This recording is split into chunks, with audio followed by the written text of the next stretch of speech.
நீண்ட நெடிய நேரம் பேசலாம். சக்தியினுடைய சொரூபம் அந்த அம்மா. நம்ம அதை உணரதான் முடியும். இப்போ இந்த இந்த வழிபாடு பண்ணுறவங்ககிட்ட போய் அம்மா உங்களுக்கு எப்படி இருந்துச்சு ஃபீல்னு கேட்டிங்கன்னா அவங்கள சத்தியமாக வார்த்தையால் சொல்ல முடியாது. இப்போ நானே என்னால் இதை பற்றி பெருமைகளை தான் சொல்ல முடியுமே தவிர்த்து அது ஒரு மாதிரி ஃபீல் ஆகிடும். நீங்கள் அந்த அம்மாவை பார்க்க அந்த புத்தோடு இருக்கிற அம்மனை பார்க்க நம்மளுக்குள்ள ஒரு சிலிப்பு தன்மை வந்துடும். அந்த சிலிப்பு தான் இறை அனுபவம் சொல்கிறது. நம்மளுக்குள்ள ஒரு ஃப்ரீக்வன்சி ஒர்க் அவுட் ஆகிடும். அந்த அம்மா நம்ம பார்க்க அந்த புத்தை பார்க்க நம்மளுக்கு ஒரு மாதிரி வைப்ரேஷன் போயிடும்.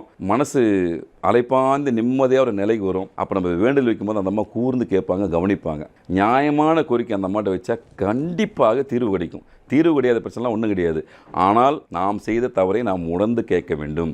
இங்கே நிறைய பேர் பண்ணுற விஷயங்கள் என்னென்னா அதெல்லாம் ஒரு பக்கம் ரெட்டு மாதிரி இது வேணும் போய் கேட்பாங்க. ஆனால் அதுதான் முக்கியன்றது தெரிய மாட்டேங்குது. அந்த அம்மாட்ட போனால் அம்மா நான் செஞ்சேம்மா நான் இல்லைன்னு சொல்ல. நான் மனுஷனாக பிறந்துட்டேன்ல, எனக்கும் ஆசாபாசங்கள் உணர்வுகள் உண்டு.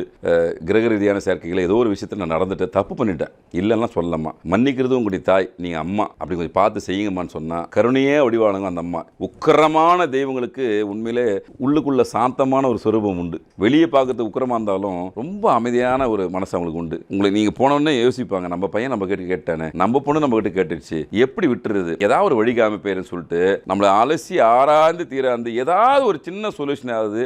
நாம் தனிப்பட்ட உணர்வு சார்ந்த விஷயத்துல நம்ம உணரக்கூடிய வகையில் அதை கொடுத்துருவாங்க. Rubilex paints, best quality, best value for money.